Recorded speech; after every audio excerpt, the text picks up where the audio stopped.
안녕하십니까? 노아박 전도자입니다. 히브리서 9장 27절과 요한복음 5장 28절 29절을 읽습니다. 한번 죽는 것은 사람에게 정하신 것이요. 그 후에는 심판이 있으리니 이를 기이히 여기지 말라. 무덤 속에 있는 자가 다 그의 음성을 들을 때가 오나니 선한 일을 행한 자는 생명의 부활로 악한 일을 행한 자는 심판의 부활로 나오리라. 아멘. 첫째, 부활에도 두 종류가 있습니다.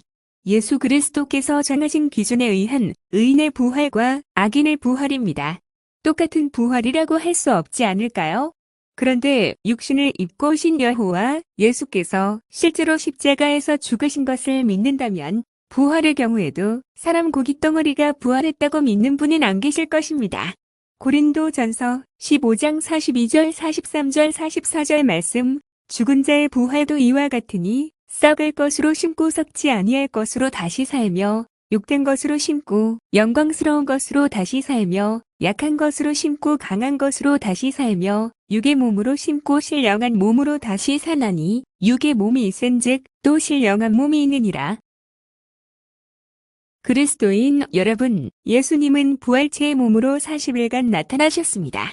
열한 제자, 약 500명의 제자, 많은 여인들은 성령을 아직 받지 않았고 육신을 입은 상태임에도 사복음서에는 여인들이 예수 부활하심을 제대로 인지하지 못했고 의심만인 두 많은 예수님의 몸 옆구리에 손을 넣어보고 믿었으며 나머지 제자들은 체험적으로 부활을 믿었는데 신령한 몸을 입은 예수님과 고깃덩어리 육을 입은 제자들이 어떻게 서로 보면서 이야기하고 음식을 나누어 먹을 수 있는지 100% 이해되지는 않습니다.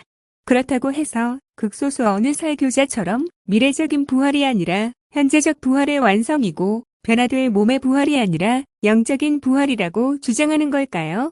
그러니까 지난 1부와 2부에서 언급했던 예수 부활에 대하여 기절설, 도적설, 환성설, 착각설, 강령설, 사기설, 신화설, 영적 환생 등이 나온 것이 아니겠습니까?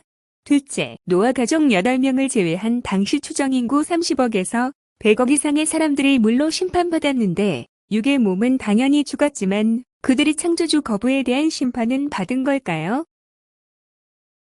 우리가 사는 세상에서 사람들의 여러 가지 형태의 죽음 중에 하나인데 육신의 죽음 자체로 심판받은 것이라고 보기 어렵기 때문이지요. 롯의 가족 3명을 제외한 소돔 고모라 사람들의 유황불 심판도 마찬가지입니다. 이 사건은 세상 끝날에 있을 지구상의 불심판 타작마당의 모형이라고 저는 보고 있습니다. 사견입니다만 노아 시대 물심판 받은 사람이든 소돔 고모라 불심판이든 아담 이후로 죽은 모든 사람들은 이 지구상의 무덤에서 무의식의 잠을 자면서 의인의 영생의 부활과 악인의 심판의 부활을 기다린다고 봅니다. 적어도 노아를 제외한 나머지 7 식구들, 아내, 아들 셋, 며느리 셋 모두 다 창조주께서 기대하시는 수준의 믿음이 있었다고 생각하지 않으며 롯의 2 딸은 더더욱 창조주께 대한 믿음이 있었다고 생각하지 않습니다. 그래서 심판의 과정을 거쳐야 하며 여러분들이 반드시 알아야 할 것은 창조주 여호와이신 예수님의 심판은 죽이지 않고 유황불 지옥을 만들어 영원토록 지지고 달달 볶아다는 그런 게 아니라 세상 끝날의 악인들을 부활시켜서 깨끗하게 태워 없애는 단회적인 심판입니다. 결론입니다. 예수님의 부활체와 육신 입은 성도들이 직접 만지고 보고 대화하고 음식을 나눌 수 있겠는가? 라는 질문에는 예라고 해야 합니다. 사복음서를 기록한 제자들이 신문 기자처럼 본 대로 들은 대로 적은 것인데 허위 보도를 할 수 없습니다.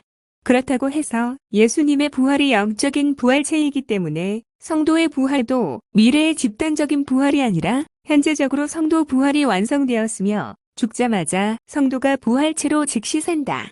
또는 악인들도 미래의 집단적인 부활이 아니라 심판의 현재적인 부활이 완성되어 죽자마자 영원히 괴롭게 산다고 하면 성경의 소멸, 즉 반드시 죽는다와 전혀 다르게 가르치는 것이 됩니다.